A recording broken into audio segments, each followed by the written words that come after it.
Welcome to the Explainer. Have you ever stood in front of an East Asian temple just completely amazed by all those intricate carvings? Well, today we're going to decode that beautiful complex art you see on them. So let's just jump right in. I bet you've done this, right? You walk past a temple, you see all these incredible animal carvings, and you just have to wonder, what do they all actually mean? Well, here's the thing. It is absolutely not just decoration. It's a whole visual language. We're talking about blessings, hopes, entire cultural values, all carved right there in stone and wood. And you know what? Today, we're going to learn how to read it. All right, so let's dive right in.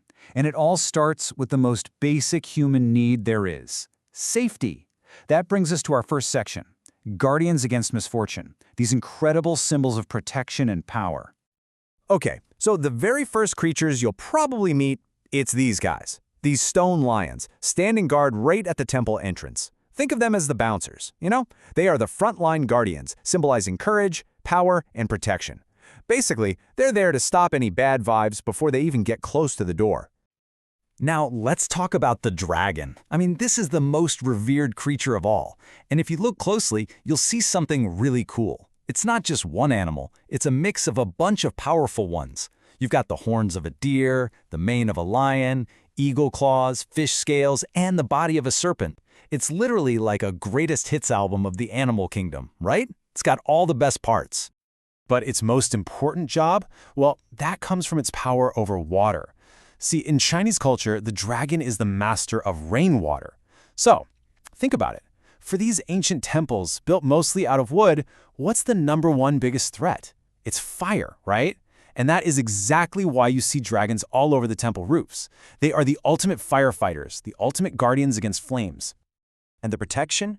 Oh, it doesn't stop with just lions and dragons. No way. The entire temple is guarded from all 4 cardinal directions by these amazing celestial beings. Up north, you've got Xuanwu, that's the tortoise and snake, symbolizing sturdiness. Down south, the Zhuuk, a red bird. Over in the east, the Qinglong, or green dragon, for spring and new beginnings. And to the west, the Baihu, a white tiger, for the autumn harvest. It's like a complete 360-degree spiritual security system. Okay, so once you're safe and protected, what's next? Well, for most people, it's prosperity. So let's move on to that. Our next section is all about the creatures of wealth and success. These are the symbols of prosperity and ambition. All right, now you've got to meet the Pixiu. Seriously, if you are looking for the #1 ultimate good luck charm for wealth, this is your guy. Feng Shui experts absolutely love the Pixiu, and it's for a very specific reason. It doesn't just attract wealth, it holds on to it. And there's this fantastic, kind of funny legend that explains why. So the story goes that the Pixiu was punished by the Jade Emperor, who, well, he sealed its butt. Yep. So the deal is, the Pixiu can eat all the wealth at once, but it can never, get rid of it. And that makes it the perfect symbol for accumulating riches without ever losing a dime. Okay, so the Pixiu is pretty direct, but what about some of the other animals you see? Like, why on earth would a bat be a symbol of good fortune? Or a deer? It seems random, right? Well, the answer is this brilliant little quirk in the language that's just so clever.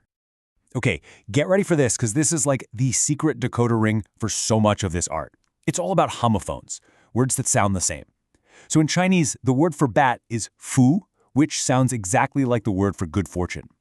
The word for deer, that's lu, which sounds just like official salary or prosperity. And fish, which is yu, sounds identical to surplus or abundance. So when you see a bat carved on a temple, it's not about the bat. It's a visual pun, a way of carving good luck right into the building. How cool is that? And this clever wordplay doesn't stop with just general luck. It gets into professional ambition too.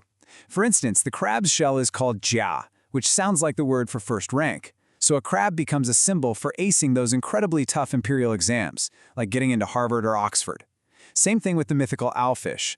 It was carved on the very spot where the top scholar would stand. So that led to the saying, monopolizing the owl head, which basically just means coming in first place. So, okay, we've got safety covered, we've got wealth and success covered, but what about the other stuff? The things money can't buy. That's where we're going next. We're moving beyond material wants to the higher ideals of a long, peaceful, and balanced life. Welcome to Symbols of Harmony and Long Life. And speaking of harmony, you can't get more iconic than the ultimate power couple, the dragon and the phoenix. The dragon is all yang, that's the masculine energy, power, strength. The phoenix is yin, the feminine energy, beauty, and peace. You see them at weddings all the time, symbolizing the groom and bride, but together they're so much more. They represent perfect marital harmony, and even bigger than that, the perfect balance of the entire cosmos. Then you have other creatures that represent these really specific, beautiful virtues. First, there's the Keelan. It's got a dragon's head and a deer's body, and it's so gentle they call it the benevolent creature. Legend says it only shows up when there's peace in the land. Then you have the crane, so elegant and a huge symbol of long life, health, and even immortality. And of course, the white elephant. It's sacred in Buddhism and represents purity because it's believed to be a reincarnation of the Buddha himself. Okay, so we've looked at protection, wealth, harmony, long life. When you put all these different pieces of the puzzle together, what does it all mean, especially for us, today? That's what we're going to explore in our final section. What blessings do we carve? A language of hope. So what have we really learned here? I think it's that these auspicious creatures are so much more than just pretty carvings. They are a culture's deepest wishes brought to life.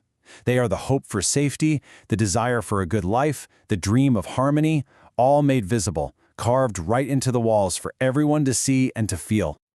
And that leaves us with one last question to think about. If these carvings are a language of hope, a way to ask for blessings, it kind of makes you wonder, doesn't it? What are our modern symbols for these same things?